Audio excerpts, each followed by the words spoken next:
Greetings and welcome to AlonzoBash podcast, Real People, Real Conversations. In this compelling and deeply introspective episode, we sit down with special guest Dr. Kingsley Stewart, widely known as Ragashanti, prominent Jamaican sociocultural anthropologist, broadcaster, social critic, and entertainer. Raga opens up in one of his most transparent conversations to date. He speaks candidly about growing up without ever knowing his father and the pivotal role his mother played in shaping his resilience, discipline, and identity. He reflects on how that early foundation fueled both his public voice and private determination.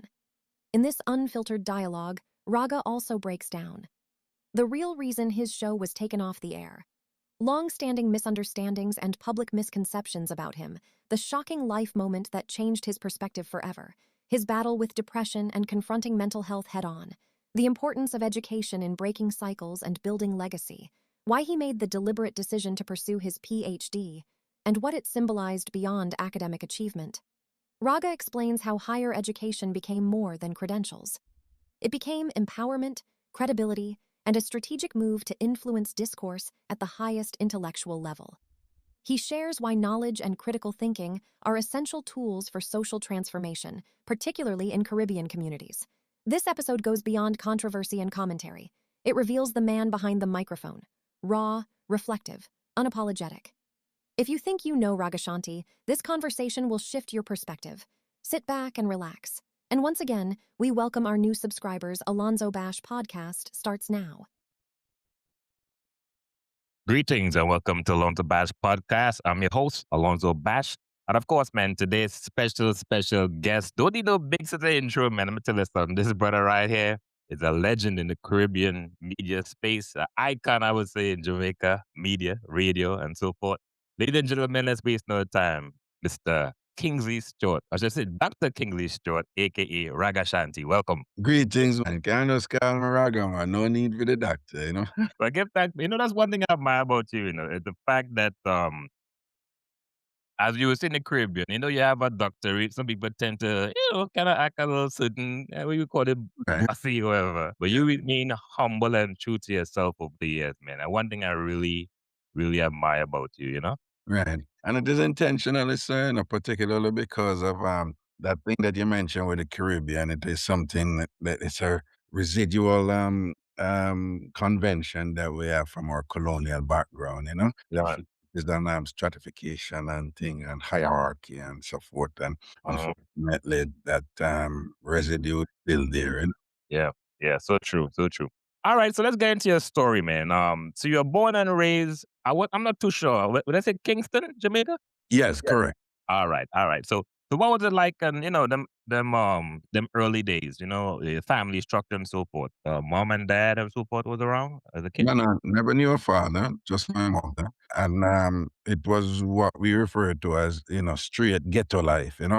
Yeah, man. But sometimes that have connotations of perpetual negativity. Mm, But it wasn't, it wasn't all bad. It was good and bad. yeah, So it was good in that. I mean, never knew a father, whatever, but I had a loving mother and thing, a very religious mother and thing like that. So, who focused on discipline. Who I am today is grounded in her vision. It was just her organic way of seeing the world and thing, but her thing was the two most important thing in life are church and school. That's what she told me. Those lines in her was just make sure you always embrace God and the books. So everything was, yeah, we got church. Those are the institutions that represented what she believed in. So church and school. So you'd have to go church, you'd have to go school. So she was very uncompromising on that, yeah, despite having to do what a single mother in a economically depressed community had to do, the challenges therein. yeah, But man. she was taking care of that, but at the same time not neglecting what she thought was a critical necessity, critical component of your evolution, of your growth. Make sure you go church, make sure you go school. So Yeah, man. Yeah, that, man. You always talk highly about your mom. Every time I get a chance to, take you in, you always talk so highly about your mother and so forth. What about your siblings? You have sisters, I believe? I have a sister and a brother.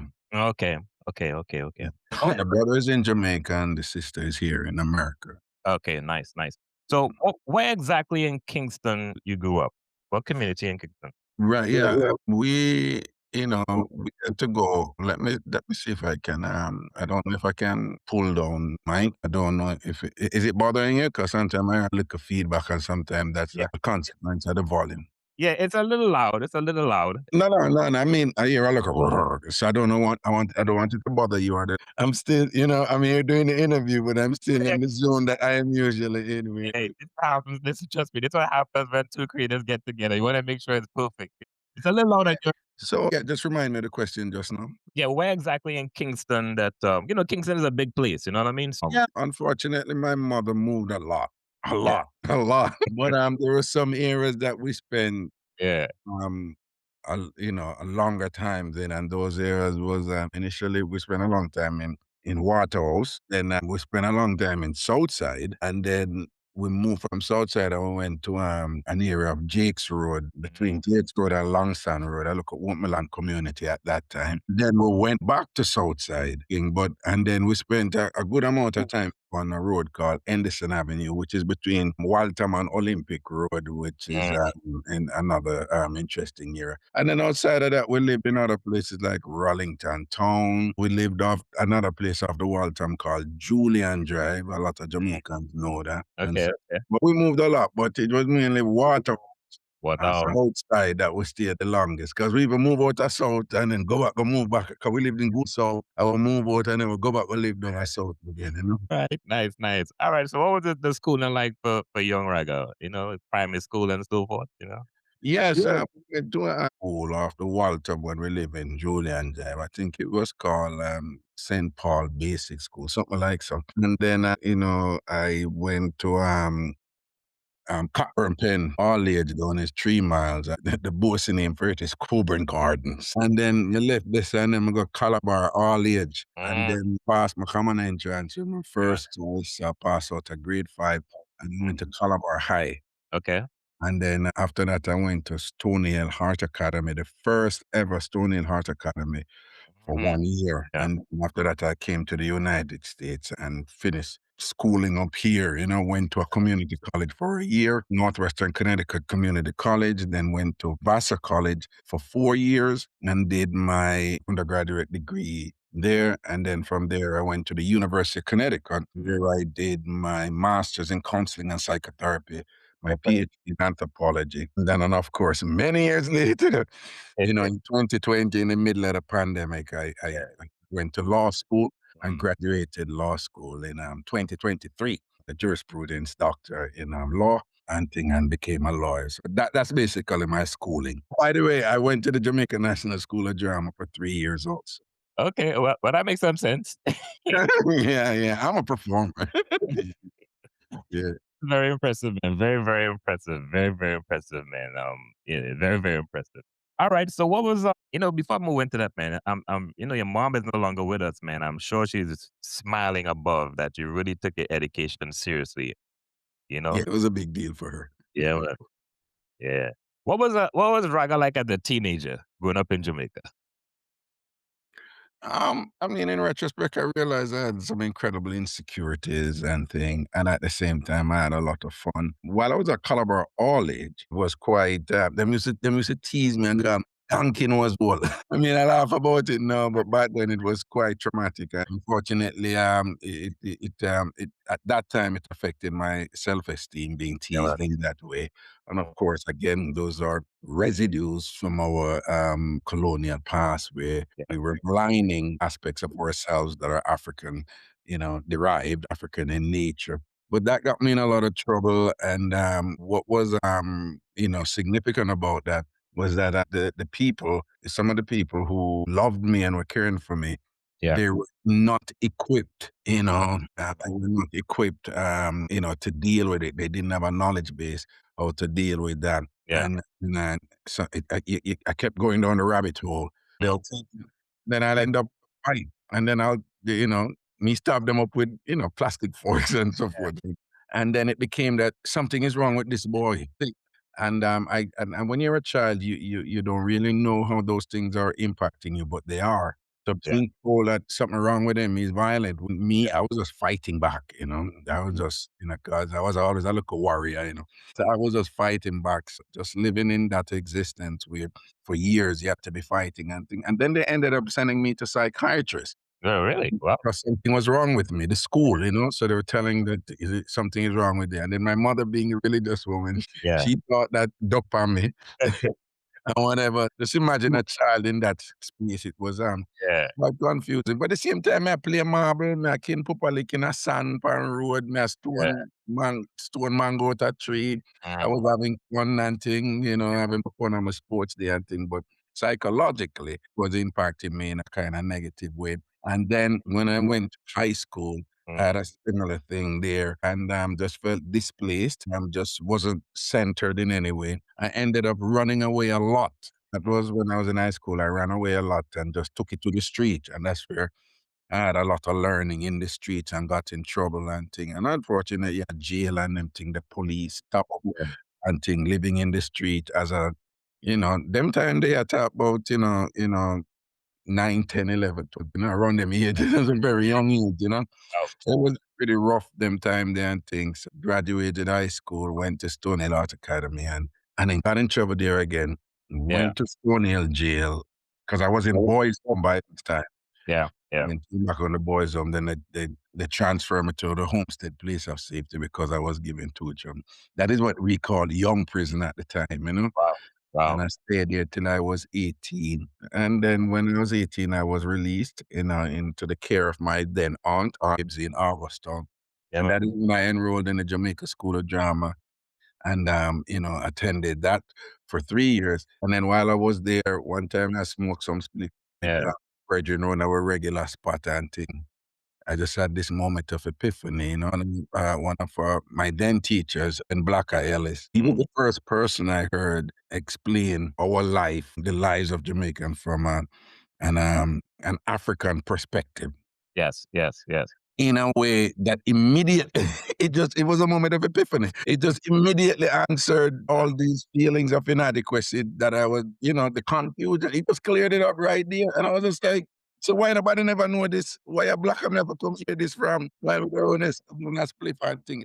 Yeah. And then from then it was a journey, a long journey of self-discovery, of acquiring knowledge, not knowledge for degree, you know, but knowledge for self-empowerment, knowledge for knowing yourself, knowledge for equipping yourself with the cognitive tools you need to survive in this world. And it wasn't like a task. It was just fun, learning about your real self and literally organically feeling the freeing that it gave you. And then from then it was just life has been fun. I mean, I have my stress and problems like anybody else, but Yeah. my approach, the comedy, the comedic Ragashanti is Yeah. not by accident. It's intentional. It's yo, let's enjoy this. We have one life to live. We have Yeah. ancestors who made like the tremendous sacrifices for us to have this right here, right now. Yeah. The least we can do for them and ourselves is to enjoy Q sight and thing. That's why I remember thing, you know. I said, don't we aspiring, you know, we Yeah. enough, you know, yeah. Yeah. Facts. So Facts. Facts. You know what? Upon your content, probably what last year or so, and I was very intrigued. I was like, this brother knows a lot, and I started doing my research, and that's when I reached out and so forth. And I think there's a lot of misunderstanding of who you are as a person and what you're actually doing. And I think, but it's true. I don't want to say it, but people wouldn't realize your greatness until you're no longer with us. And the reason why I say that is because looking at your background, your education background, from where you came from, I think you have done something that most people have tried or would like to do that really don't have the ability to do. And I want to explain see, in mhm. the background. You actually live that life where, like you say, you grew up in the ghetto and you have a ability to connect with people. And what you did on radio, we're gonna get into all of that, was pretty much it was like a live lab, so to speak, where people were calling and as we would call them ghetto folks, talk culture. The same thing in Trinidad. I listen to you and I say, the same issues in Jamaica is the same issues in Trinidad. It's just kind of different. You know what I mean? Even with the language, we go through the same thing. And I want to give you opportunity to elaborate on what are some of the misconceptions that people have about you. Well, some of the misconceptions are grounded in they have set paradigms of the way you're supposed to behave, right? But don't get me wrong, I haven't been the most manageable and well-behaving person there is.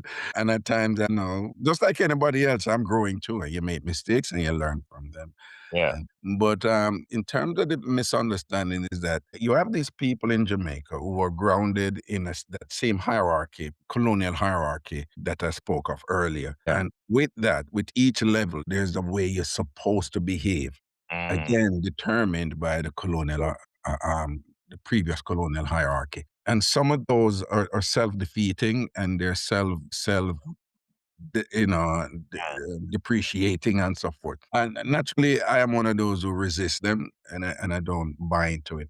yeah. But to be specific, one of the things from that is that people from a certain environment, if you now get into what is considered a rated or upper environment, you're supposed to change the way they behave. Yeah. Right? Jamaica have no problem if you behave the way you behave, but you stay in your lane and stay where you're there. Right. Right. What the elites have a problem with is if you come in their space Yeah. and you're still maintaining the behavior from down there. The problem with that in media, it's not their space. Right. Right. If I go in your house and you tell me, say, if you're coming in my house, you have to take off your shoes. I'm not gonna take off my shoes either. I'm gonna take off my shoes or I don't go in your house because Right. it's your house. Yeah. My speed. They think they own media. That has long been the case. It's just light-skinned people and white people who are represented in media based on the colonial order. So when I came in this space, and the reason they allowed me in this place is because, is the PhD, the Dr. Kingsley. Yeah. I come in there and said, well, the paradigm that we're going to explore today, and the different and the accompanying layers of whatever. But me, because I said, tambourine, Southside, what you say? What that show them say? They lost their damn anti. But the problem with them, they couldn't Yeah. them to just dismiss me. Even Yep. at times they were like, no, we got to hear him now. And then Yeah. I bounce back, and then boom, and I bounce back. Because they knew he knows his stuff, He does Yeah. know his stuff. And he was indeed educated. They knew that. So they were just like, "Mm, could you stop with this type of thing there? Of course, they will mask it in a way to say, Mm. you're not doing anything uplifting. You have Right. gotten through, and you're not bringing other people through and whatever without understanding from an anthropological perspective. You have 90% of Jamaicans who have their own culture that you have long since invalidated as not being, not being worthy of coming into the professional arena, into the professional, in the official Yes. space, official spaces. And even though I was there shouting and carrying on, it was very deliberate in my mind that I am bringing that into this space, and that Mm. there's going to be resistance, and you have to fight them.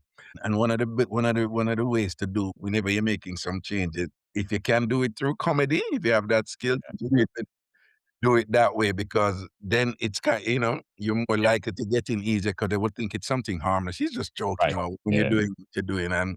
But sometimes when they realize they can come for you after and then try to beat Mm. you and things. I think that's part of the misunderstanding with me. They think like they got a little bit confused, some Yeah. of them, and like, is he this or is he that? Yeah. Yeah. As if I can't be this and that at the same time. Yeah. And, like one lady said that she infamously said, I have no problem with Ragashanti.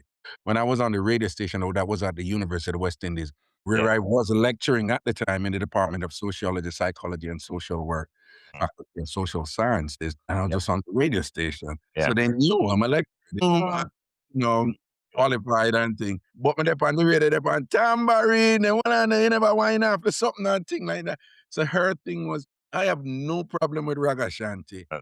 I just don't think he should be here on this radio, doing this on this radio station. He should be doing it on IRI FM, which at the time, IRI FM, she's disrespecting IRI FM, disrespecting the masses of Jamaican people. Basically, again, she's Mm. saying, if you listen to what she's saying, be who you want to be, but know your place. Yeah. Yeah. Don't cross the line. But the line she's talking about, they don't own it. Yeah. That belongs to the people. And that type of demarcation is reflective of a problem we have long since had in Jamaica and the Caribbean, Yes, yes. where Very people true. define ascendancy and accomplishment and credential in ways where, oh no, I'm at the top and I should be able to look down. Because remember, you can't be at the top, if you're not seeing people below you. Then you're not at the top.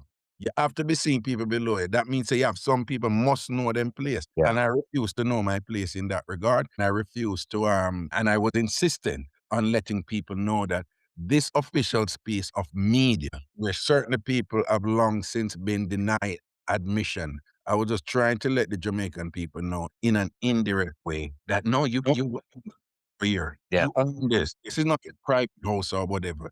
Because when they maintain those stratifications, they're just doing it for their self-preservation and to promote their interests and to validate where they think they are above. Yes. Because once people like me, they say it, once people like me behave the way I do, it's kind of like, yo, you're messing up this thing, man. You're making everybody feel like we're up on the same level and thing like that. So we don't want that. Yeah. They will put it as if like, keep them at that level so that they know that they can aspire to be up here. We Yeah. don't want them to aspire to be up here. You have to behave exclusively like us when you're up here. When we never care for that, you understand what I'm saying? I'm still not care for it, Yeah, But what is interesting now, all of them, enough of them something when them did a fight against me by Jamaica. Say a lot of that has been regularized now in media. That's from you, Yeah, so we give thanks to see that, average Jamaican can feel like them can call a radio station and talk them language without feeling them have to speak spooky and end up embarrass themselves or try master grammar with them no know and them things. Yeah. Because one of the things I always teach them when me learn, me tell them this. It carries culture. Yeah. Yes. Culture carries identity. Identity carries existence. If you have 90% of the people in Jamaica speak Patois, Yeah. that patois, I carry them entire life, them culture. For me to carry them culture, it's carrying who they are, identity. Yeah. Right? And then by your identity being validated, managed and validated in whatever space, Yeah. then you become existentially aware of who you are and things like that. So you exist. The term existential a big word, but the first two prefixes exist. You exist. That's something that we have in the Caribbean. After him, I know nobody. Hey, that's a powerful statement, to Yeah. say that somebody is nobody. When nobody or if you are somebody is defined in your accomplishment and how you speak and all and something there, whatever, again, from the colonial order, it's Yeah. a serious issue. So for me, what me did I do, and I carry people in that space there, talk where you want to talk, tell where your experiences where you go through when you are watching the carbolic soap or you scour the floor or the man a jump the fence and bag wire catch him. That's culture. Yeah. And it's relevant and it's accessible. People can understand it, from where me I come from. You understand what I'm saying?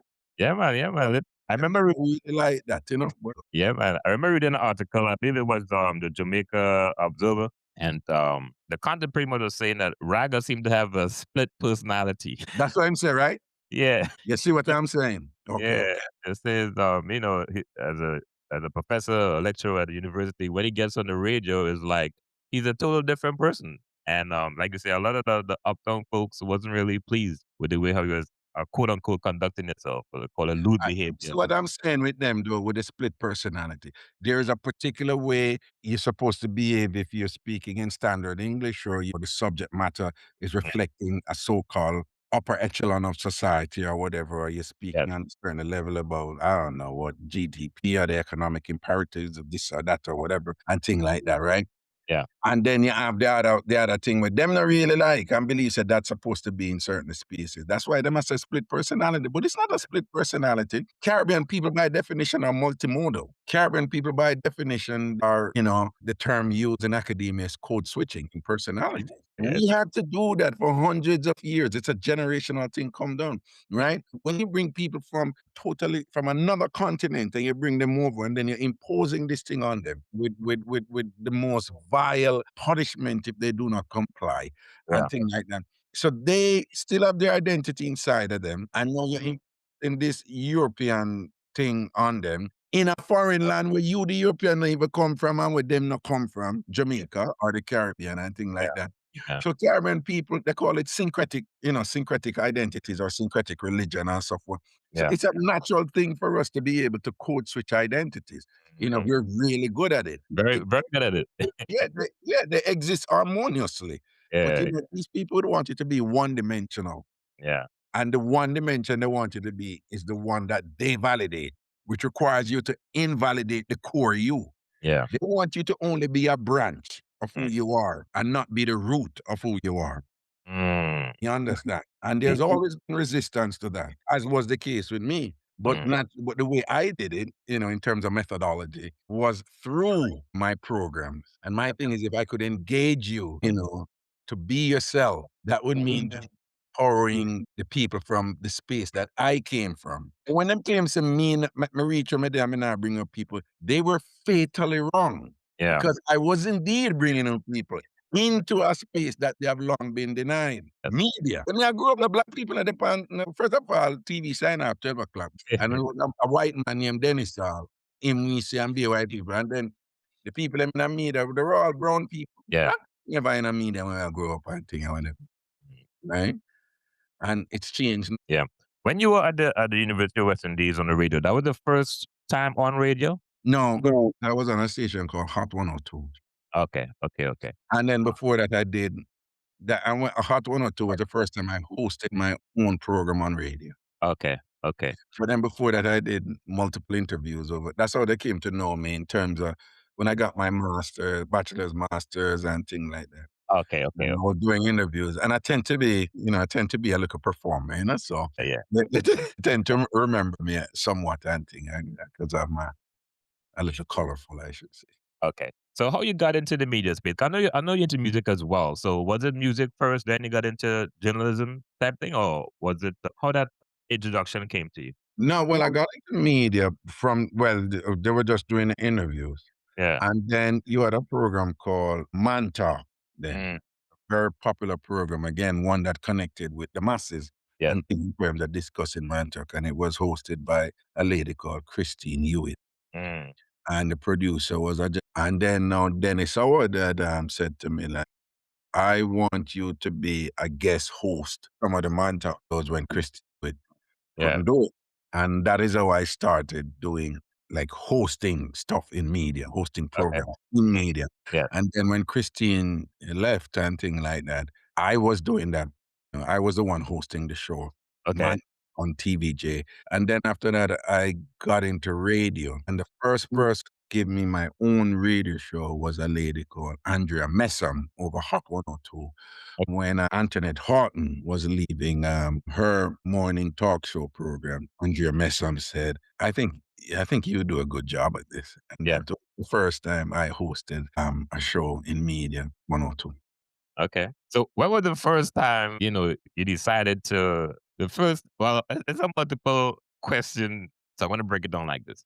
Mix up, to be the king of mix up, right? Mm, So when was the first time you decided to, or was it just like a natural transition to keep pushing the envelope with, your content, your direct and what else you use, man? Your direct approach.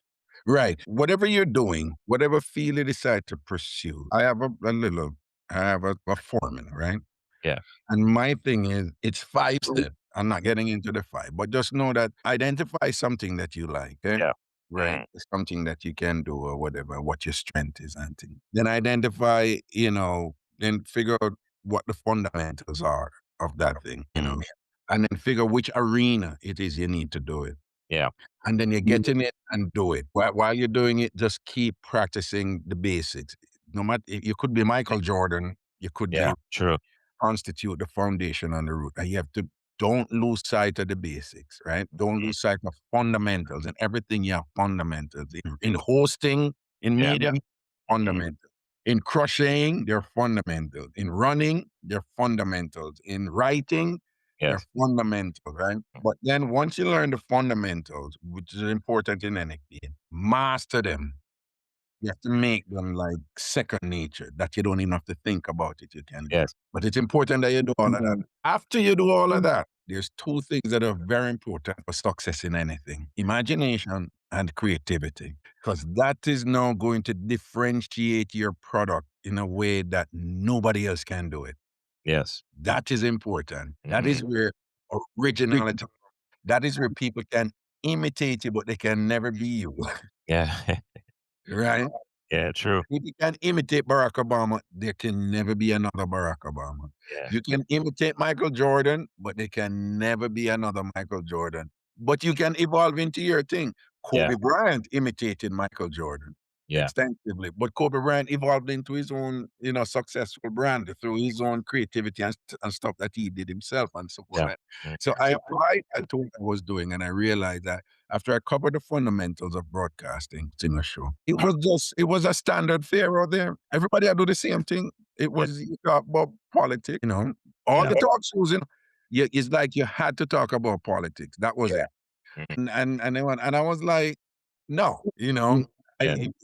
what are my strengths? Right. I'm a performer. I'm comedic. I have a gift to explain stuff and break it down in ways that people can understand. And I can transfer organic elements from one space to another. It sounds whatever, but not many people can do it, I can do it. I can recreate something from here and whatever, or I can recreate a mood or a sentiment or a energy that was such and such. You can't me know how figure. So all right, maybe recreate it over here. So, which Yeah. basically is a form of acting, right? Yeah. You're presenting. And I was like, okay, you're good at that. Mm. You're good at that. Okay.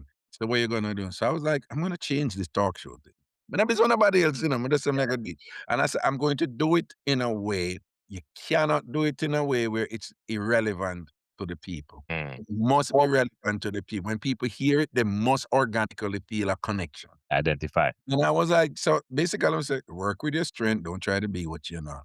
Yeah. But at the same time, I did have like a political objective to it too, where it's like, yo, and then once I do that, no, I'm bringing all our people them over here so we can take over this race. Yeah, no, I deliberately thought, and I, yo, I never, I got turn over the thing over here now. Now wake them up and agitate them and go out a bag of something them. Our time now. That was my attitude. I'm not lie. And I said, I'm bringing Mm. the people. So that's Mm. how when I come here, I said, Angie, can you look good over there, man? No, this type of attitude, Yeah, man. and that type of behavior is nothing new to us. Yeah, that's how we Already communicate. existed where we were. Yeah. It's not nothing. The problem is for them is that you brought that over here, and I'm telling you about recreating. So in Mhm. that sense, it was to some extent revolution. No, it wasn't the first time somebody bringing that aesthetic over into the so-called official arena. You Yeah. got one of them before with Miss Lowe, Marshall, Oliver Samuels, right?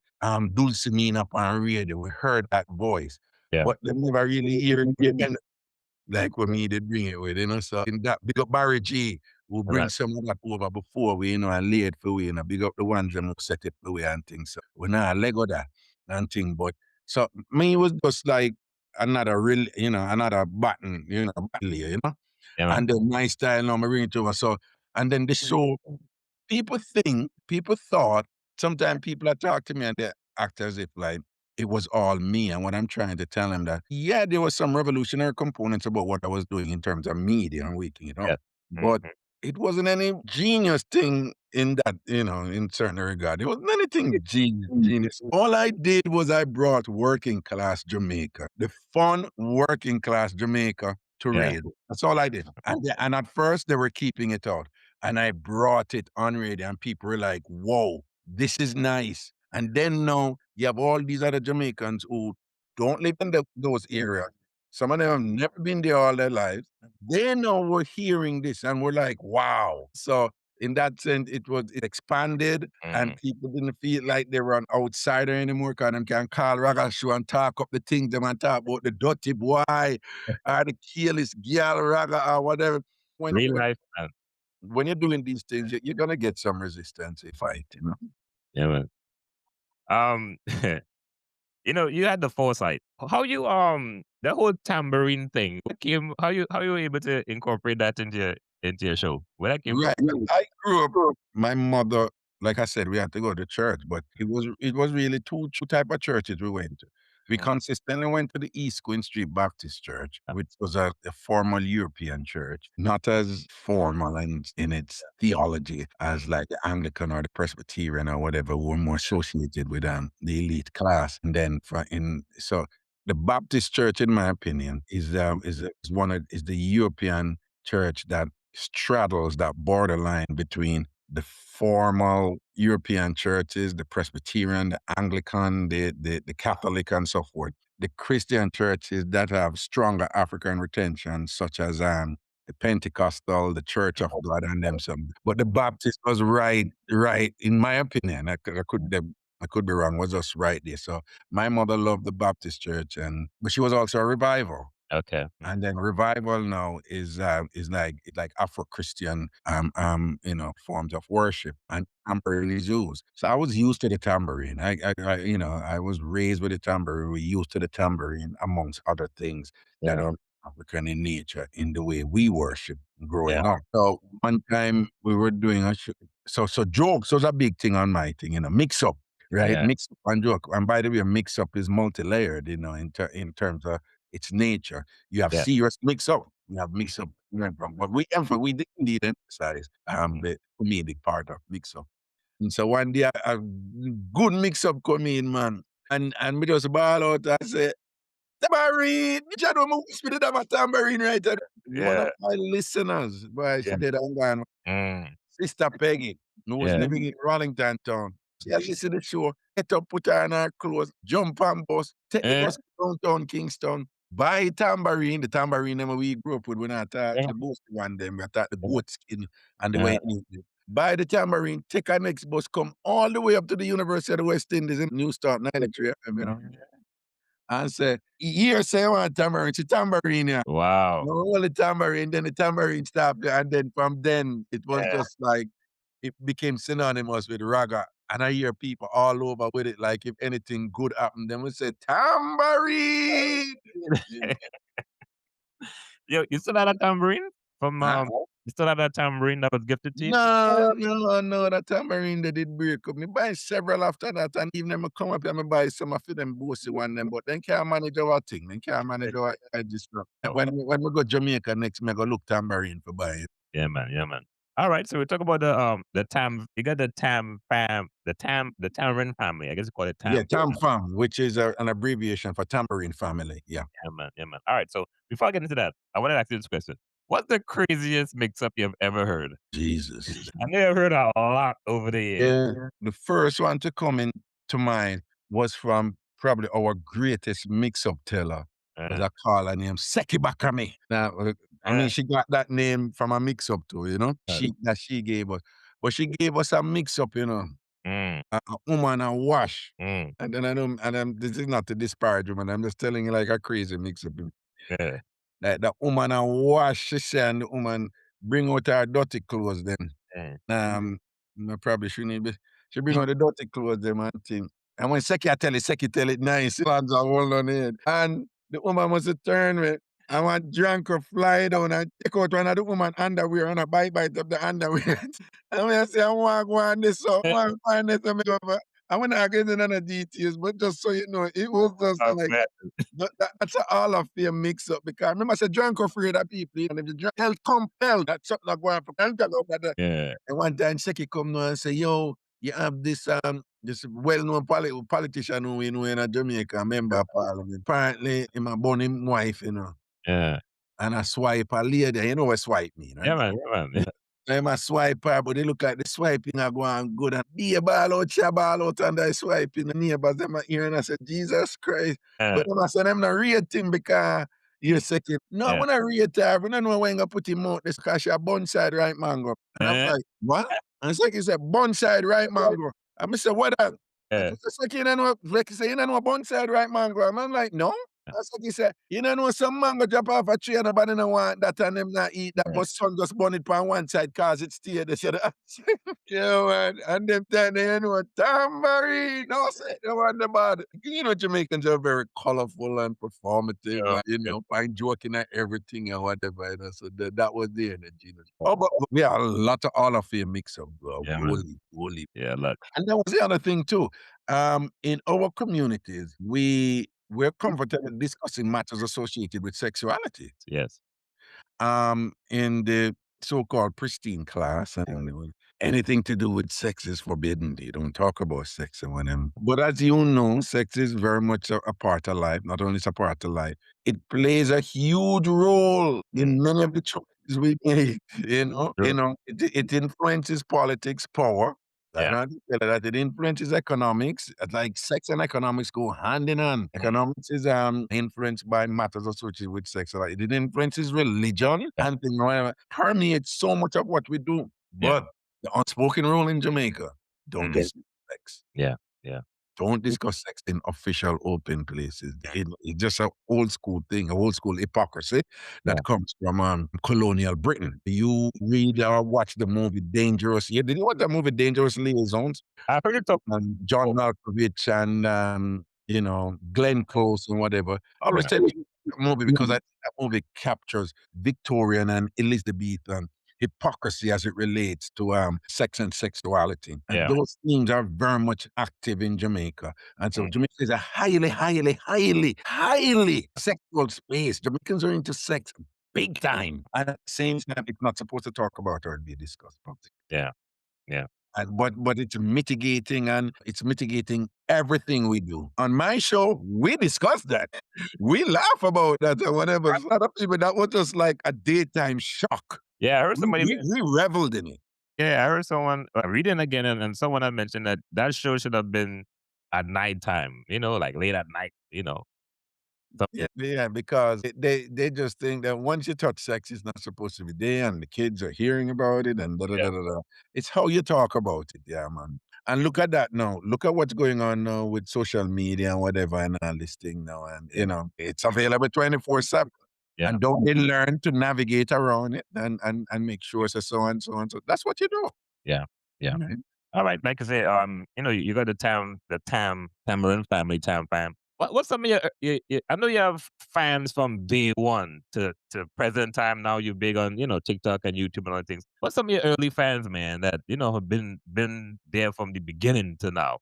That you want to shout out? Yeah, like me want big up Second I mean, like me say, Yeah. you want big up a little man in him name Little Deuce. You start in a radio, Little Deuce who call me all the time and thing. He had some, he was appealing, he was just memorable and Yeah. thing in what he shared. They have Second I mean Little Deuce. You did have oh God, he passed away in COVID. He worked at the cemetery over in not Dovecot, Medaris. Yeah. He passed on too. Yeah, I call her name Fan the Fire. She's from St. James, and one big up Fan the Fire and thing and whatever. You have some legends, man. Yeah, quite a few, and thing. No one big up them. And they're more. They're definitely more. All right. So in 2011, you got into a situation with the Broadcasting Commission, and your show was pulled from the airways. Right. You want to kind of elaborate exactly like what happened and what transformed? So once you're doing what I'm doing, you're going to engender opposition, and for different reasons. For some people, it was a question of taste. For some, you got a group called the Women's Media Watch. They said they were looking out for women's interests, but the Women's Media Watch, a lot of women in it who were lesbians, who thought that I was homophobic, and so they had concerns there too. You had at the same time, you had people who said I was homophobic. Yeah. My show was the only show, I'm sure you know the irony, and Jamaica is filled with contradiction. My show was the only show where gay people called and talked freely, and I talk with them. Good. Eh? The only show. So you had gay people calling in and whatever. So I had opposition from another side. It was just like, we need to get rid of him and have these gay people on the show. So my thing was, no, our thing in Jamaica and the Caribbean is like, there must somebody pick me too, meaning they're human beings too and they have a voice. So you had that. You had people who wanted to get rid of me because they said I was against gay people. And you had people who wanted to get rid of me because they said I was for gay people. Right? So you had that element. What didn't help also was that I would cuss them out. Right? So I'll tell you, that perhaps I could have dealt with that in different ways and things like that. But I would cuss them out on air. I would cuss them out, and then I routinely called names. In this thing, you don't want to be calling names all the time. It's not the diplomatic way. It's tact. You didn't have a situation. You didn't have a situation. But I was just reveling in this thing where like, y'all can't touch me. Like, and then there was this whole, online political thing to like, Yeah, you're trying to curb our voices. We just have a little space here. Go Yeah. listen to everything else. You know, Yeah. why you letting this thing bother you for? So you have a lot of people who are fighting in the shadows Yeah. and making calls and pressing buttons and things like that. Then now you had a situation where a helper, and helper, maid, Yeah. they're on the lowest rungs of society, unfortunate. And the helper had called in and talked about some powerful woman Yeah. who had essentially sexually abused her. That initiated that call went viral in Yeah. Jamaica, and it So, went into certain circles so where this was a helper that was sexually. working for a powerful woman, Yeah, she was. a powerful married woman, and that Mm. woman took her to a hotel, and three other powerful, well-known married women in Jamaica. Mm. Elper's on here talking about this now, on Raga show, and talked about those women and what they did to her. And from what I, and they, they essayed her. Mm. And then from that, I understand that, there was an effort to like, no, we finally have to get rid of him. But even before that, Yeah. let me just say that some of it, I brought it on myself because, for example, I didn't talk about certain things that I knew would bring harm to me. That people come and want to talk about certain done. But Yeah. then somebody at Bulby at the time was Jamaica's number one most wanted person. Yeah. Somebody a call and a talk about so Bulby at Jamaica number one job. I'm seeing stand up writer saying that the Migla Spanish town I talk to two police. So I was like, I tell Yeah. my producer, them not seeing, I was like, Mm. so I tell her cut it off, and then I go on here with my hypocrite self and be like, what happened to the call? Yeah. How the call got cut off or whatever. That the time is me tell my producer. But why am I saying this? There are times I made choices to protect myself, Yeah. Yeah. right? Because I knew that, you know, the consequences of so and so could be so and so. Yeah, man. Then at the same time in making those choices, I was the same time cussing out people, calling their names and so forth. That didn't help. Also, I had topics that because I had weeks, with different topics. So Yeah. Yeah. this week it might be help I mix up. Next day it might be church mix up. The Yeah. other day it might be minibus mix up. Next day it might be school mix up. Mm. So I would do mix up like politician mix up. Yeah. That's a no-no. So then mix up were coming in about the prime minister, the ministers of government who are all, shall we say, very accomplished in their extracurricular activities, Oh, right? So they got oh my flustered God. and be like, he's going too far now. This is Yeah, all man. behind the scene thing. So Brave, you're real brave, man. no, yeah, and people are like, so the point I'm making is I brought it on myself if you really Yeah. think about it, because people, that's just, because, Yeah. some people be like, yo, Raga, do your thing, but don't go Yeah. too far with it. And I think a reasonable mind would say, yeah, but on many occasions he did went too far with it. So Yeah. Open up the and floodgates. yeah, so what happened was now, so somebody, minister in government came and said, Raga, Yeah. a meeting was had with you, with the Minister of Information, and it was decided that, we have to see if we can get rid of it. And then him explained. So he was saying, you have to come in about a politician who go over one politician house and for jump the fence to go over, go take somebody else's wife. And say, yeah. And he must say, Raga, you can't make them things that go up on the ear, man. Yeah. I said, no, but just have the topic and the people them calling. And he must say, but you can't have them topic that you make people get nervous. Yeah. And then there was another mix up where a politician, minister of government wife, catch him a sort out and mess with it for our sister. And that mix up that come out. So it was just like, nah, we got to get rid of him. But Yeah. here's the thing that people misunderstood. The Broadcasting Commission cannot fire anybody in media. Okay. Okay. The Broadcasting Commission does not.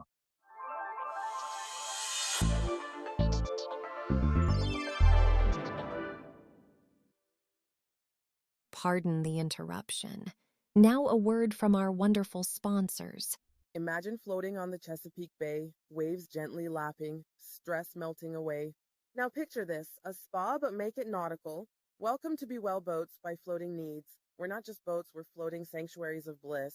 Drift away your worries with a massage while cruising the coastline. Choose from dockside, open water, or beachfront wellness experiences. Aromatherapy, hot stone massages, henna, scalp treatments. We're redefining relaxation. Why settle for ordinary when you can float to extraordinary? Perfect for birthdays, anniversaries, bridal parties, even waterfront weddings. Located at Canton Waterfront, Baltimore. Ready for your aquatic escape? Call 844-727-BOAT or visit floatingneeds.com. Your relaxation awaits. Shipping nightmares? Not anymore. Let me spill the tea on stress-free international shipping. Jay's Hassle-Free International is the game changer you've been waiting for. Air, ocean, Caribbean, Dominican Republic. They've got it all covered. And those special rates? Absolutely amazing. Full container or just a corner, their prices will make your wallet do a happy dance. No more headaches over complicated shipping.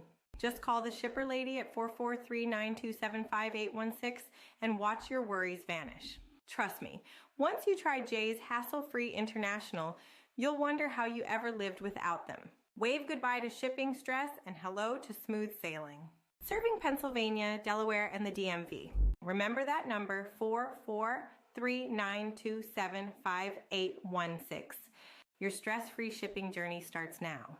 Hey, DMV, is your car giving you trouble? Look no further than MB Auto Repair LLC. They are not just fixing cars, they are reviving dreams on wheels. From mysterious engine noises to stubborn transmissions, their expert, certified, and experienced mechanics tackle it all.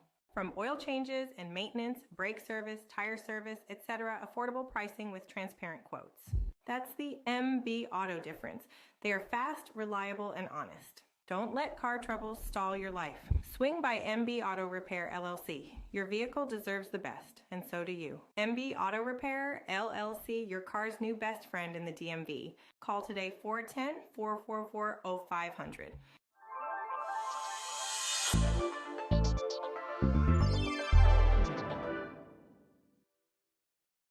And perhaps will never have the constitutional power to fire anybody in media. The Broadcasting Commission is basically, it can remove the license from a media house. Yeah.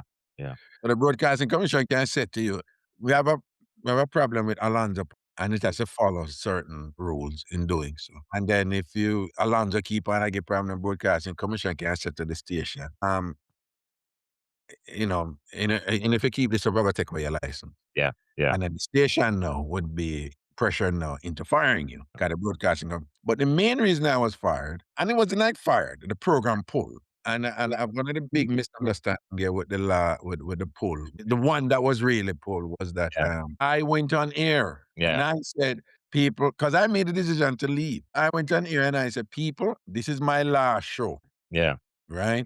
And I just want to thank you all for so and so. And so this is my last show and thing like that. Some people who were in the staff or whatever, they called the man who at the time at the University of the West Indies, he had oversight over the station. And he was particularly fond of me for different reasons. Some related to sexuality or the other. Whatever. And he told them to shut it off while I'm talking. Really? While he was on air? While I was on air. I did read something about. I did read an article about that, but I didn't realize it was actually on air because I was on air. I was on air at the time. But the people say is them pull me off here. Yeah. But what they keep forgetting is that I was pulled off here after I announced that this is my last show on here. Yeah. Right. But what I'm saying that was a part of the whole thing where all these people were, in fairness to the Broadcasting Commission, Cardell Green, big up yourself, Cardell Green. We had some colorful fights, and I want to say enough respect again to Cardell Green, who is the head of the executive director of the Broadcasting Commission, because he took the time to have a couple of meetings and said, Raga, you're coming from where I come from. Yeah.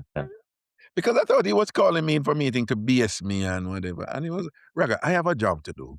Yeah, man. The people who, if they make complaints and they come in and so forth and things like that, I have to respond to that. Yeah.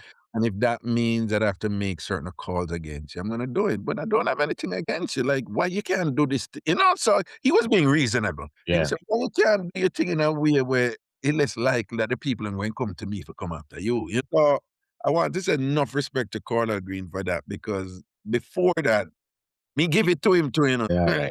Which is not wise. You don't, the kingdom, you have fight against, you have to say things bad against the king. That's generally a no-no. Who works with somewhere, that somebody have the power to remove you or to get you removed. And then, you start I throw shade upon him and I call him name and all them something. Yeah.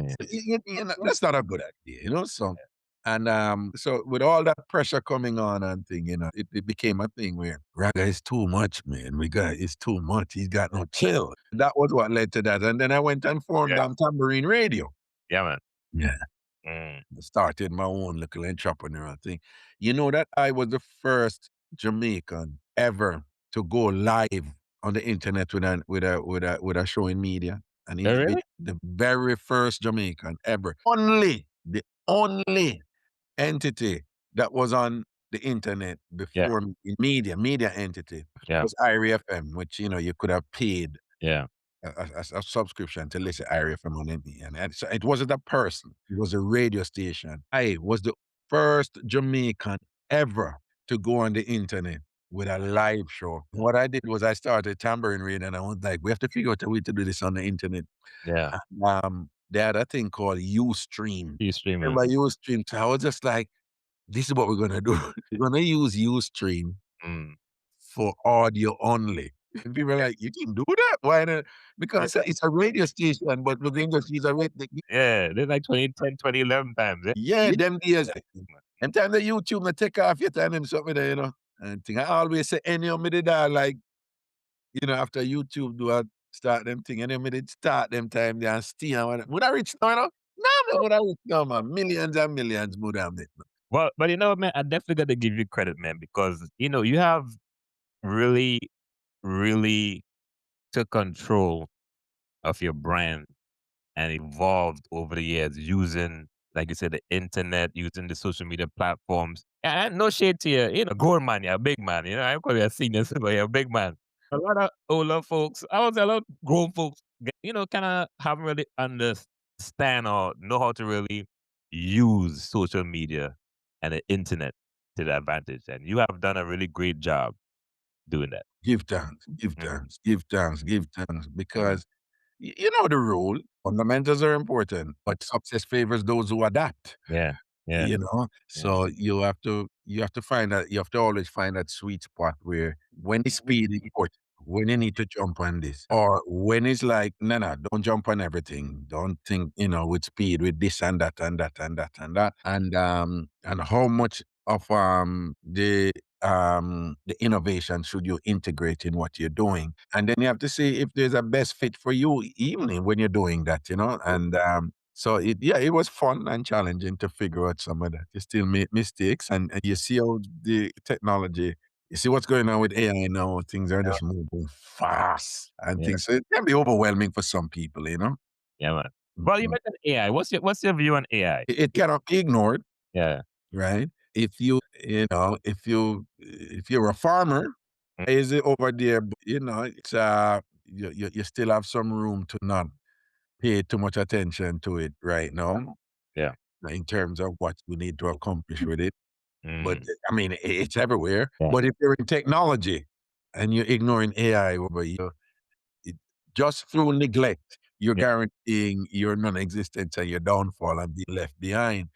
And then you see what's going on out there in the workplace too and things like that. But for what we do, you're gonna be left behind if you don't figure out some way how to use AI as best you can, because it is so powerful. Yeah. That it's not even only like, oh, you can do this quicker. It's like it's changing the universal language of humanity. It's changing reality. It's bringing in, one time, me and one woman, of course, she talked to a woman and of course a different woman, of course a third party, right? Yeah. And she said something I would never forget. She said, and our fake breasts, them not even look real. Our fake breasts, them fake. She said, yeah, so she have fake breasts. Not have real fake breasts. And of course, the intellectual side of me was just like energized. And I was like, if you really think about it, right? Remember, you have adjectives and nouns, okay? Right? Yeah. So she's saying she have fake breasts because she don't have real fake breasts. Yeah. All right. The first fake there is an adjective. And the second sentence, the real is an adjective. So Yeah. fake breast. The first fake there is an adjective. In the second sentence, real fake breast. Yeah. Real is an adjective, Mm-hmm. right? So fake breast is the noun, Yeah. right? So if you have fake breast, then you have a noun that is already real, that is fake. Right? That is humanity, right? I'm just with it right now. No, we don't know what is fake and what is real. No. Facts. Facts. They need to, No.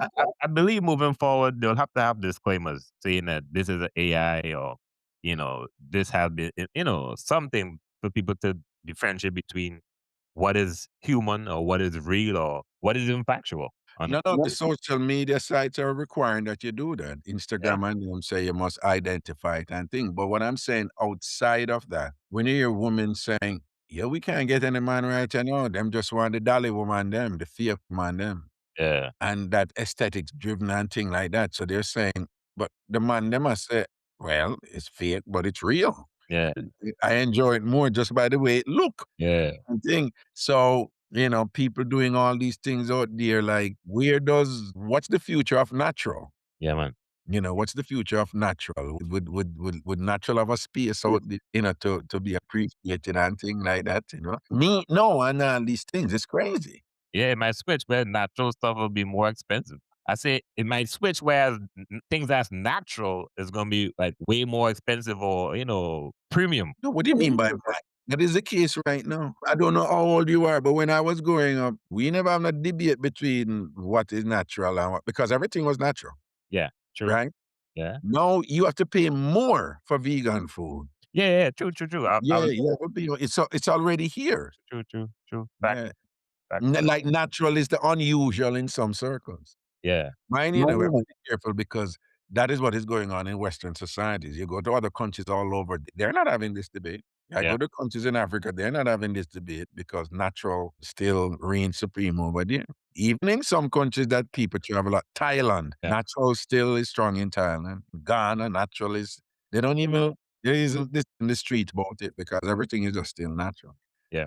And that's a good point, man. Because I had the opportunity to travel to Africa, and that's one of the things I've noticed. Like things that's natural is relatively reasonable. I wouldn't say cheap, but relatively reasonable. And things that are natural is more expensive. In those countries. Yeah, which makes sense. But over here in America and these places, it's the converse. It's the Yeah. opposite. Yep. Yeah.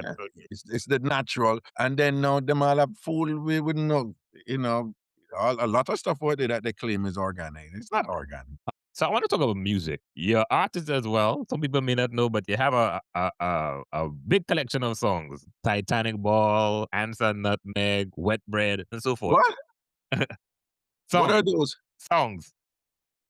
They're not songs? I don't know anything about them. I know I've done a bunch of songs, but me don't know nothing about Nutmeg and thing and Titanic Ball and some. So there might be Those are the titles. So what's some of the songs you have done? no more, but no more. I know what them title like. No man, it's okay. I could talk about what them title where you with those titles where you hear that. A type of, what is that? Ragashanti songs. That's what came up. Ragashanti. A good bit of songs came up, and those are the ones that I picked out and the ones that I actually listened to. No, man, there must be somebody out there with the names. Just so you know, Ragashanti was made up, right? Right? Right. Raga for the contemporary street, Shanti for the traditional, for my heritage and the historical me. Yeah. And so I put that name together. Remember now, Raga and Shanti, they are profound names. I learned after they are they're terms of significance in Indian culture. Yes. Yeah, Shanti. Yeah, and so you'd have these Indian people write me all the time about Indians unite against Pakistan. I'm like, what did it mean? You know? And then now on the internet, I noticed recently a few people out there, they're using the name Ragashanti, even a woman. Yeah. She called herself Ragashanti, and I know why they're doing it. And but the song I did an album Yeah. called Get the Oven. Get the Oven. Okay. Yeah, and I did it in Kasha Park with my brethren Gibby. I did the entire album in one weekend, and Yeah. it's really more like fun dub poetry. That's what it is. Was it nice? Yeah, and did a whole bunch of songs in it. And when I look back on it, I was like, "Yo, you sound corny, man." But But but you know, one planet when them love was one named Punsi. You know? yeah, Yeah, this man and that this man basically a body him up and I say, boy, now yeah, mash up to this. And when yeah, Punsi put it on pan man in turn idiot man, all that whole storytelling is in the song, you know? yeah, yeah. They love that one. Yeah, man, you're definitely gifted. You definitely have talent. Music. Did an interview with Mr. Vegas recent, and he has just released a new album. I think it's Ghetto Reggae, and he actually Mhm. mentioned you in one of his songs. So I asked him about it, and he made a comment. And it seemed like you and Mr. Vegas was friends at one time, and there was a fallout. Am I correct? Man, something like that. Yeah, yeah. He didn't go into much details, but about But this. what was the comment? Well, I mentioned that I laughed when I heard it because around that same time I was doing the research on yourself, Raga. When I heard Raga in the song, I laughed. So I asked him about it. I said, yeah, I find it funny that you added Raga, to the song. And he said, yeah, man, me and Raga, we were cool at one time, but we didn't really like that, no more. So I left it at that. I didn't go into detail. I didn't No, really. but what was mentioned in the song? Mm, the verse in the song is, I think the girl chat too much like Raga. That was the verse. I forgot the name of the song, but I'll send it to you. But what song is it? It's on the new album, Ghetto Reggae. So the girl chat too much like Raga. Don't chat too much like Raga. Yeah. You are going. Mr. Vegas is one of the most talented artists to come out a dancer. Okay. Yeah. And he has entertained millions and have done quite a few songs Mm. that set him apart from the rest. He's a hard worker. When me tell you that man work hard. Yeah. And anything him have him deserve it based on him work ethic. And, is he perfect? No, he's not. I am not perfect either. You're not perfect. But for the most part, in terms of people who make use of them life Yes. Yes. and do something with them life, and Mr. Vegas is a testament to that. Yeah, man.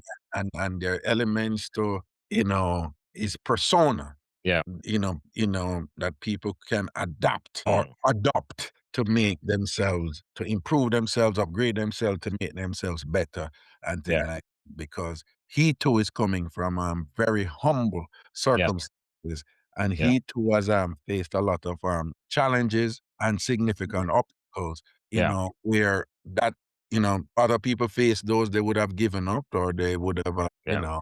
relented and thing. And he has been unrelenting in overcoming his obstacles and his challenges and to keep moving ahead and to grow from strength to strength and to, he went to college, got a Yeah. degree and so forth. Mr. Vegas, should be an example of how when DJs get some food or get some money and thing like, how you should invest, your resources, Yeah. and in terms of real estate and so forth and things like that. Yeah. He's very ambitious and things like that, and he's a shining example of ways in which people from similar circumstances as himself, in terms of methods and what you can do, Yeah. keep what you have, to build on what you have, to sustain what you have, Mm. and to make mistakes and learn from them and things like that. So I just want to commend him in that regard, big him up in that regard. Me and him no 100, I will probably Yeah. not go 100. Him rank and me rank, the blood clot friend from nobody and things like that. But I am an objective thinker. Yeah. And, and right now, me just want to make sure, say, I remember in a Raga and I say what I mean. I mean, I'm a hypocrite something. So everything I say about him, I mean it and things. You just want to pay attention to the positives right now of Mr. Yeah. Vega, Yeah, which man. there are many. And frankly, don't get him just due in terms of how he, as a successful dancehall artist, Yeah. has been positively different from many. Yeah. Because he does other things that people pay attention to. He often like to share his opinion. He's never short of opinion on subject matters. You guys are personality similar, You guys' personalities are similar. Some, yeah. So, what I'm saying is because people pay attention to those stuff that he does that attracts a lot of attention, those other Yeah. stuff, I think they don't realize how formidable and impressively ambitious he has been, you know. And interestingly, that the other thing is him don't load up them something there. So yeah, him don't talk about them something there. So I guess people don't know. But you know, if people knew his full story, I think people would be like, wow, this is inspirational, you know? Right. And I would submit, you know, if Mr. Vegas is listening, perhaps he should share some more of those Yeah. and things like that because I think people would benefit a lot from his accounts of those things because when we say it has been profound, his success story has been profound in terms of where I come from and where they know. You know, so now I tell him same enough with interject and so this thing out there, so this is my opinion on him. And I tell him same enough to do that. And can do that and still share about who he is, Yeah, man. like that, you know? Yeah, very talented youth, man. But yeah, like I said, his new album, I guess Shameless Bug, Ghetto Reggae. He mentioned, I believe it's the first song, but it's one of the singles. Yeah. Yeah, and what you tell me is a diss, but that's okay. I'll take it. Yeah, man. Yeah, man, that's stage so me know when certain energies, you know, if you whack me up with it and thing, and I ignore people now, you know. I ignore certain energies. And not only that, I'm mature enough there are people who me and them know deal, Mm, and me talk positive about them all the way. yeah, yeah. And people who beat me and talk things about me, Miss Kitty beat me and talk things about me talk positive thing about Miss Kitty all the while because me talk positive thing because there's some objectively positive things about her that are very, that are profound and can be useful Yes. in terms of motivating other people to do well and so forth and things like that. So another side of me depend right now. So who wants a bad thing about me, say bad thing about me. If you say something bad about me, I'm legit. I tell you the truth, there are people who say things about me, I'm say, that's true. Yeah. And I need to work on that, you know? Yeah, man. I mean, so we need to work on that. But if you say bad about me, I'm see it come from a place I like, oh, there you go again, but you're not talking about what you are doing. Yeah. I was okay, fine. So where you are. I must be argue with people, I'm not cuss people Yeah. anymore. Not argue with people anymore. I just don't have the energy for it and or the appetite for it. I'm just not there anymore. Yeah, man. Fair enough. I want to talk about mental health, especially with men. Depression is something that you have been open, talked about it. You talked about dealing with depression yourself, and one Mhm. time you mentioned even suicide thoughts came to your mind. I believe you were in Mhm. Connecticut at the time. If someone right now is going through depression, or what's some of the things that someone could do, or what have you done to deal with the matter of depression and as far as health, mental health is concerned? The thing with depression is that on one level, it's difficult to understand because you have down depression that people have that anybody can have. That's just regular depression. You're feeling down and depressed today. And then you have clinical depression, medical depression. It's generally hard for some people to realize that depression can be a clinical level issue. And if they come from an environment where it's like, okay, so you feel down, then get up and step up, man, and whatever, boo, boo, boo, boo, boo, Yeah, boo. yeah, If it's framed as mental health, people don't want to have anything to do with it. After me no mad, them no want anybody to go say, mm, oh, sitting at one over there, so with her, whatever, the stigma thing, I just say them no matter whatever. So the first thing is if you find that you're experiencing depression a lot, yeah, where it's chronic, or if you find that when you experience depression, it's severe mm, and you find that you're entertaining some thoughts that you're like, whoa, I just want done with this or whatever, then I suggest you should get help. yeah, If you can get help, that's easier said than done, particularly in America where healthcare costs is, whatever. mm, But then to get help now, be careful how you go to people like pastors to yeah, get help for some medical condition like depression, who unfortunately them just a come from them worldview and never tell it. Only set to pray about it and things like that. When God would say, no, go and get treatment. The other thing with depression is that you have depression that is more physiologically based and you have depression that is more psychologically based. But the psychological results in a physiological impact, the physiological result in a psychological impact. But my depression was more physiologically based and I didn't understand it. Yeah. It was just not. I grew up in Jamaica. When I grew up in Jamaica, man, fire shot after me, me get stabbed up, me go in a jail. I never felt those type of depression. You feel down, feel upset and whatever, but the depression when me no know is clinical depression. I mean, know when me feel it. All those years in Jamaica, me never feel it. It's when I came to America. And then the winters progressively, when the winters I started feeling sad and whatever. And while I was at Vasa, one winter, me go Jamaica for a dance and stay there for about 10 Jamaica 10 days. I was just like, I feel different. Yeah, man. In my mind, it was just my excitement for Jamaica. Years later, a psychiatrist explained and said, no, it wasn't just Jamaica. You had that vitamin D from the sun in Jamaica Yeah. Yeah. and whatever, So Mm.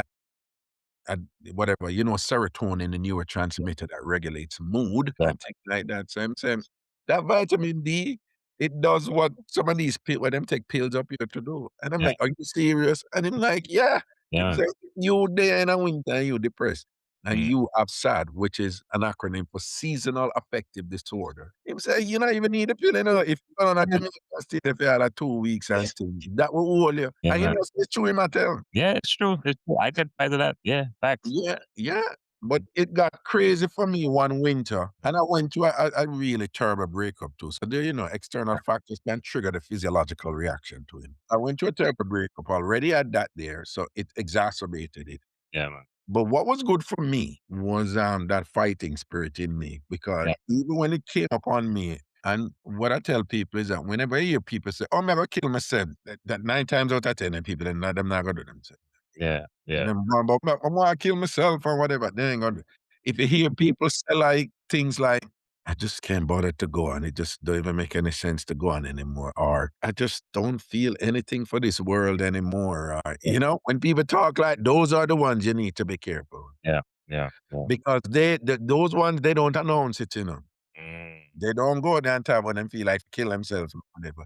You meet up in conversations with them, or you may see them just become recluse, or isolate themselves, etc. And them so many things like. Yeah. But for me, when it came on me, and I had those feelings like my body was just shut down, and I'm like, no, so I'm tired before, but I've never felt this kind of tired. It's Yeah. like body weak. There's motivation for move because body weak.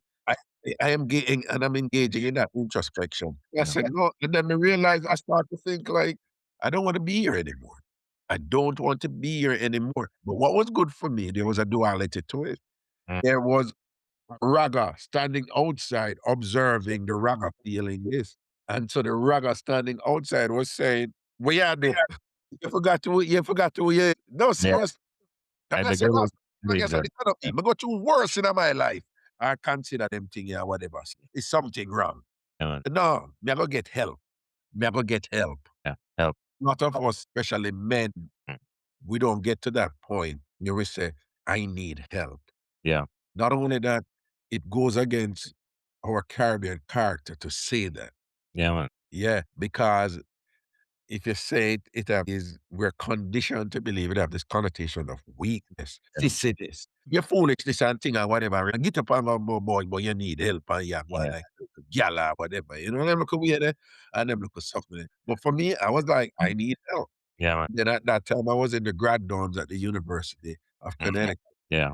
And let me tell you, the infirmary at most about like a half mile Yeah. Yeah. from where the grad dorms was. Mm. I would say about a half. So that take me about more than 2 hours because the body shut down. Yeah, Yeah. that chanting them, but the whole time me I say, rest. And then I walk again and me I walk slow in. You know, think say I was a paraplegic or something. Uh, Yeah, man, when I reach down them, me tell them say something is wrong. I think at that time yeah, man. I already finished my master's in counseling and psychotherapy. So fortunately for me, because education for me has always been about self-empowerment and Yeah. understanding humanity better. It was never about title or money and them something.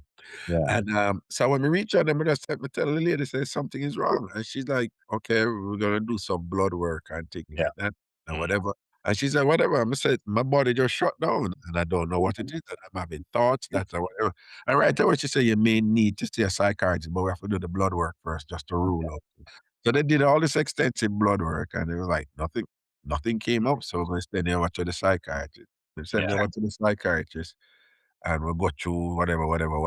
And the psychiatrist said, it appears that you have chronic depression, chronic clinical depression. And he said, it appears that you have had it for a while. Yeah. You don't know what it was. And I said, no. This thing I'm feeling right now is an intense episode of what I've been feeling for winters all year. And I said, Yeah. and I think it has been triggered and worsened by an event that I experienced recently that was just like a profound disappointment. And it's so lucky for you, you're the type of person who can look within yourself and objectively characterize what's going on and explain it. You're playing game in there. You want to hear him in there, I war with the people in that game. Yes, so I have to say though that my approach to my depression and you know me, I have no problem in sharing it and Yeah. with Yeah. him, particularly with the idea that it can be helpful to others. Yeah. As you as a Caribbean man yourself, that is not that is not standard out there. Most men, Caribbean men, for different reasons, they want to tell them girlfriend or them wife or whatever and things like that. And there's a lot of ignorance surrounding it still. But I would like to encourage men to know that there's a thing as depression. Yeah. Well, everybody, men and women, you have depression, regular down feeling from different things because of where you bounce back from. And there is clinical depression, Yeah. which is a mental disorder, right? And that there's help out there for it.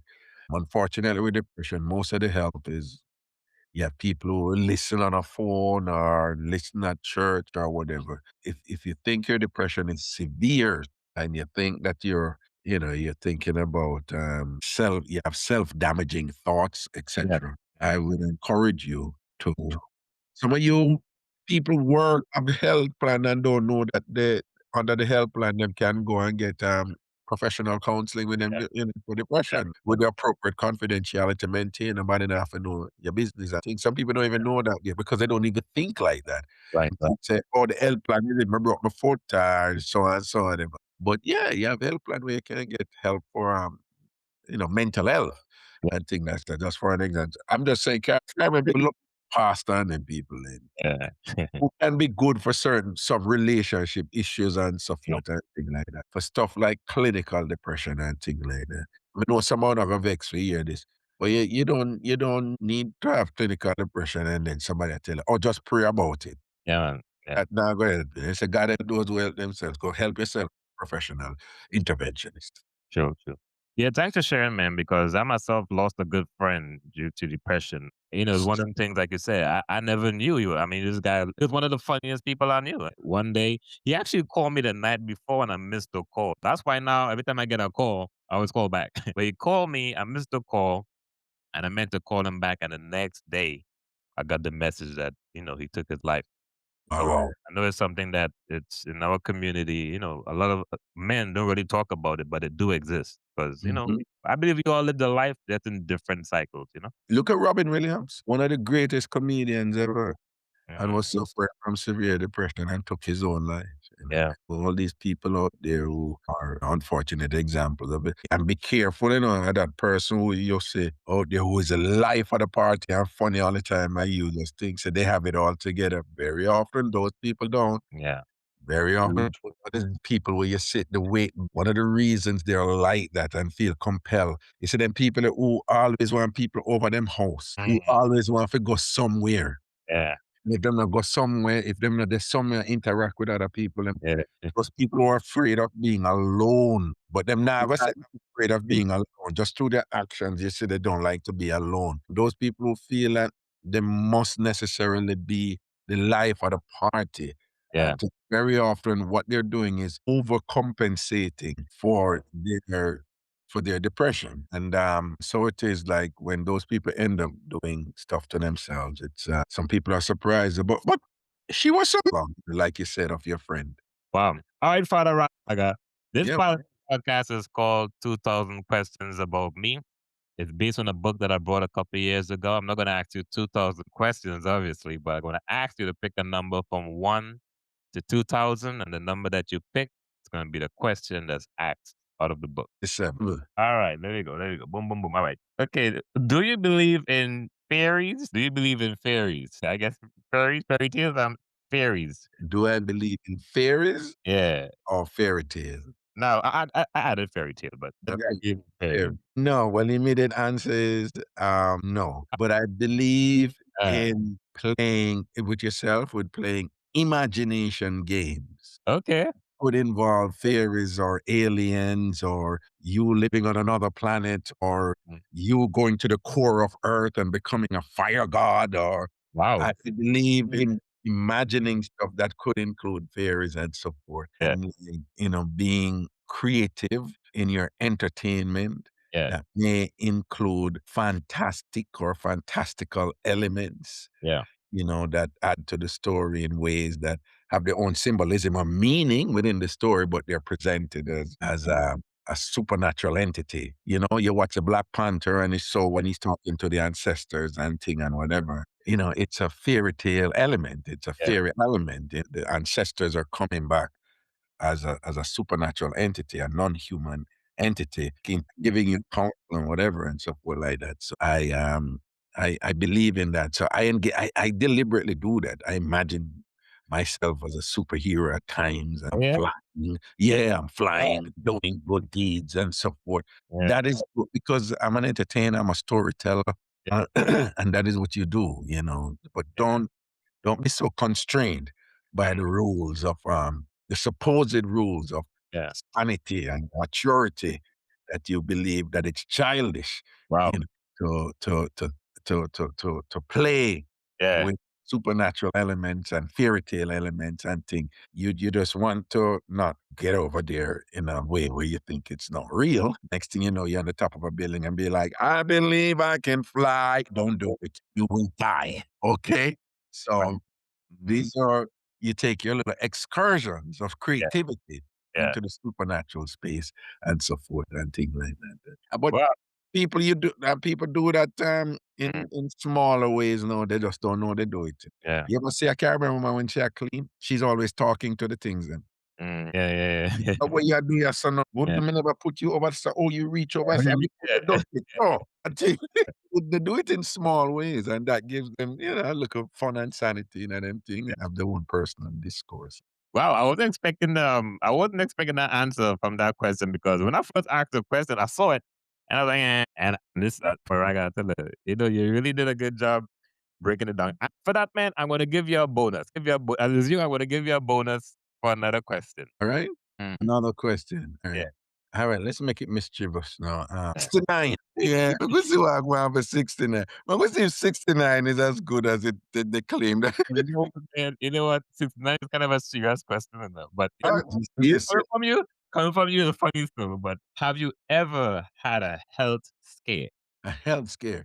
Yes. Have you ever had a health scare? Yeah, and it go back to kind of some of the themes we were just discussing about. So that was my biggest health scare to date. That was my biggest health scare. But along those lines, one of the things for years I've been borderline diabetic, and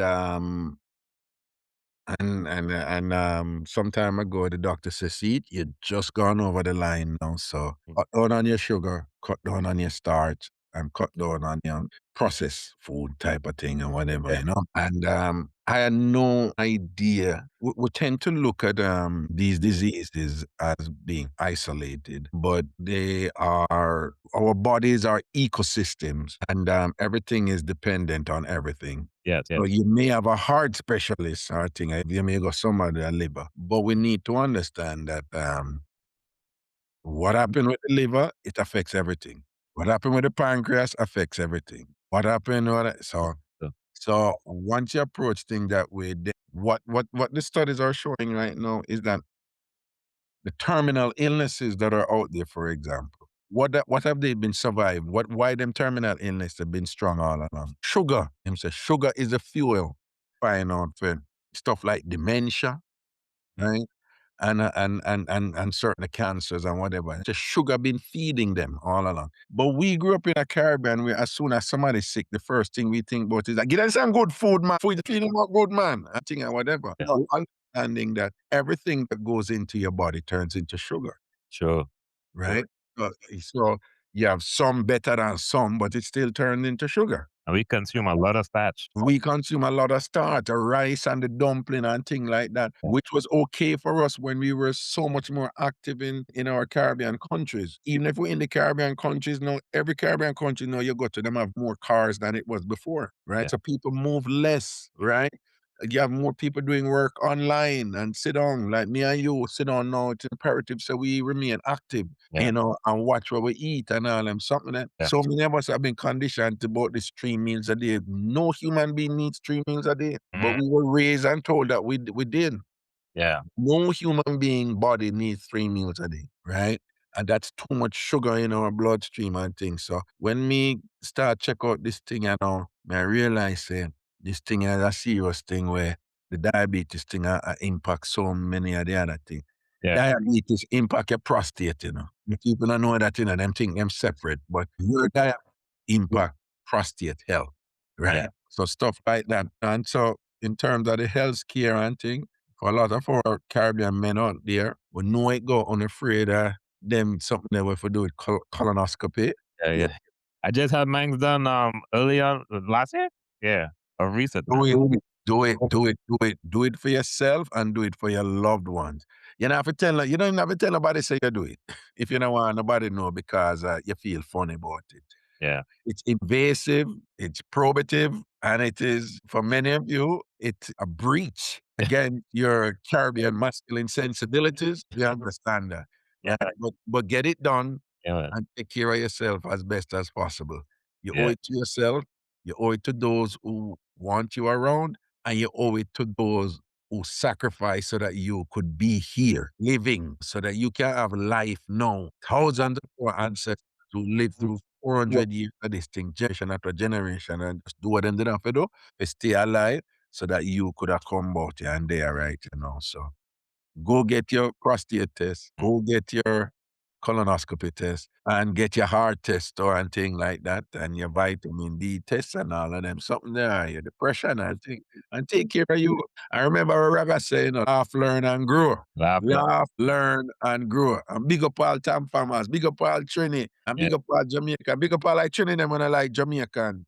Whenever Prime Minister of Trinidad when I told, boy, Miss Prime Minister of Trinidad, Caribbean, I listen to you about, sound like you really care about me. I think Alonzo, I don't know if you feel any way, I said it. Nah, man, do your thing, man. I mean, This Prime Minister of Trinidad, you not care about, you have this kind of unitary thing about you, you not really care about the Caribbean, Well, you come over that way there, like you not really care about the rest of the Caribbean. So we are watching thing, and look like we have a look at thing for Jamaicans, but in fairness, some Jamaicans have a thing for some Trini too and thing, but Trini and Jamaicans, big up on yourself. Nothing wrong if we have a look of friendly competition and thing and whatever, because Una can't wine name the better than we, but we can wine better than Una. Don't. I'm just making trouble. This is what Ragashanti does, okay? Lanta know me, Lanta understand me, but don't take it personal, all right? No, It's man. all No, good. man. I love, man. You mentioned Jamaica, man. Listen, I've been to Jamaica a couple of times, and I wouldn't tell anybody, right? I always tell people, especially my Trini. Yeah. When you go to Jamaica, I would say that's stereotype, but we hear these things going up Trinity, like Jamaica, la la la. But when I went to Jamaica, man, nothing but love. Then people was glad to see because when they look at you, they see a fellow countryman. You know what I mean?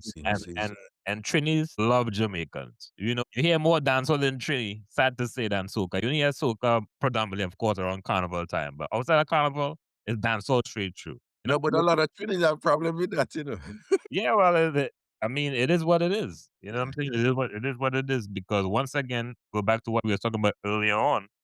Me as a youth, I love soca, calypso, I grew up on that. But I also identify with reggae because I grew up in a very conscious family with African culture and stuff like that. So I could identify with reggae. You see what I'm saying? Right. So, of course, once you're in reggae, dancehall, it's brother, sister type thing. So all that stuff is part of yeah, who I am. That's why even when I got into the music thing, a lot of Jamaica was surprised that I knew so much like roots, like foundation music, because that's what I do, Right, you know? right. So like I said, it's one, I look at myself as a Caribbean man, at the end of the day is one people, man, one people, one culture, one family. That's how I, I've never been to Trinidad and I need to go. Nah, man, Raga, man. I one time I was going to Guyana back and forth and change flight in the airport, but I've never been out in Trinidad. Never. Nah, you gotta go to And it's Trinidad. on my bucket list, I want to go to Trinidad, man. Yeah, we go talk for that, man. We go talk for that. All right, cool. Yeah. Before we wrap it up, man, I wanted to tell folks about your show that you do, online, and I know you got the website. I know you got the, your Yeah, man. So I'm online on TikTok on Mondays to Thursdays from 6 p.m. until 9 p.m. Right, and it's on the Ragashanti. That's it, what you see there, Ragashanti. It's best that you put that in and go there to see me. Sometimes I'm a little late. I may not start until 6:30, just letting you know. But in general, it's supposed to be from 6 o'clock until 9 o'clock. Then also invite you to join me and the Tampamers over tamfambigyard.com, or you can go to tamfamyard.com. You go to it's the same place, right? And it's my online community, right? And we do a bunch of stuff over there, Caribbean flavored stuff, Yeah. international stuff and thing, but it's mostly Caribbean flavored stuff and thing. And it's an online community, and the structure is similar to what you would have over Facebook, but it's just our community. And I'm going to have a whole bunch of events over there. Comedy shows, we're going to have fashion show, we're going to have cook off, we're going to have mix up laugh or joke off. We're going to go with a bag of something over there. And it's a community where you can send friend requests, make friends, form groups, just like Facebook. Instant message, video. So if you see somebody who you like, you can do video, look a video do with them if you want and thing or whatever. So it's just like a fun community. And I invite you to join tamfambigyard.com. You can join for free. Tamfambigyard.com, tamfamyard.com. And once you join, you will learn what goes on with the family of Tamfam World sites, which is outarder.com, where we have in the home of our now famous sex entertainment talk show. I have Ragashanti.com, which is my page. And then you have tamfamtv.com, which is content associated with Tamfam that you can watch over there. And so we'll let you know. But the main page that you're supposed to go to is tamfamyard.com or tamfambigyard.com. Come join for free. And I want to thank you, Alonzo, for having me. I look a pop down man like myself. All right. And what you read. And I respect your humility too. And your grace. I know you have a calm, steady presence, airy and unnecessary excitement and thing. You just balance and solid. Big up yourself, man. See? Yeah, man. But give thanks, man. Much appreciation, man, for the time and opportunity. And of course, man, your contribution to the arts and culture. Like I said, man, when I first reached out to you, I told you your story needs to be told by you. You have a very extensive story, and I believe it's very inspirational and very motivational to someone I've been listening right now, man. Because your journey is yeah, man. It's you pretty much beat the odds, honestly. Coming up from where you came from. Give thanks. Yeah, man. So Father Raga, keep up the great works, man. Manners and blessings, man. All right, respect my dad. Cool. And ladies and gentlemen, Ragashanti. Man. And that's a wrap on this episode of the AlonzoBash podcast. Thank you for tuning in and rocking with us. If you enjoyed today's conversation, leave a comment and let us know your favorite episode so far. Don't forget to like, subscribe, and share to help the podcast grow. You can catch the AlonzoBash podcast on YouTube, Spotify, Apple Podcasts, and even on Amazon Alexa devices. Just ask Alexa to play the AlonzoBash podcast. Until next time, stay inspired, stay connected, and as Alonzo would say, stay focused on your goals and dreams. See you on the next episode. Yeah, man, that's what I'm going with.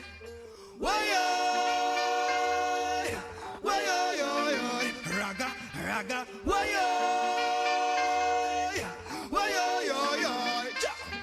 I'm like a puzzle with a figure and a hard nut for crack.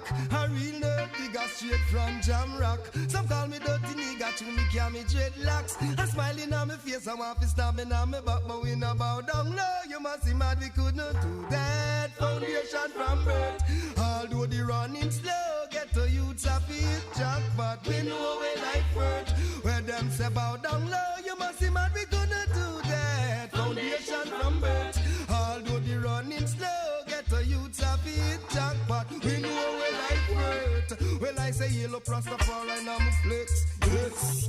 And then we go for me true friends next. Yellow poly female sex. Yes. We big them up for leap of funny boy vex. Rex. As a man when we wear pants and shirt, the duty is to make love to the blouse and skirt. Yes, me real Norbert. Enough respect to me virgin Wilbert. But from the woman them we non-divert. It no hurt for us to this mama hurt. So grassroots no bow down low. You must see mad we could not do that. Foundation from birth. Although the running slow, get to youths a fit jackpot. We know we life hurt. Where them say bow down low, you must see mad we could not do that. Foundation from birth. Although the running slow, get to youths a fit jackpot. We know we life hurt. Me know we rough, me know we hard. Up in a broad, down in a yard. Everywhere that you go, the bigger heads a jackyard. No, it's a fraud, a the mark. No for them heading towards. Blessed my Lord, get the people pang yard. Now go bow down low. You must see mad, we couldn't do that. Foundation from birth. Although the running slow, get the youths a fit jackpot. We know we life hurt. Where them say bow down low, you must see mad, we couldn't do that. Foundation from birth. Although the running slow, get the youths a fit reach that. We know we life hurt. It's been so long that we've been down, now we have found a solid ground. Emperor Selassie, who sits upon the throne. No more fight, but that no right, we shall all unite. Organize and centralize, and Raga must see the light. Now go bow down low, you must see mad, we couldn't do that. Foundation from birth. Although the running slow, get the youths a fit jackpot. We know we life hurt. Where them say bow down low, you must see mad, we couldn't do that. Foundation from birth. Although the running slow, get the youths a fit tap. We know we life hurt. I'm like a puzzle with a figure and a hard nut for crack. A real nerve digger straight from Jamrock. Some call me dirty nigga, to me care my dreadlocks. I smile and I'm a face, I want to stab me now my back and we no bow down.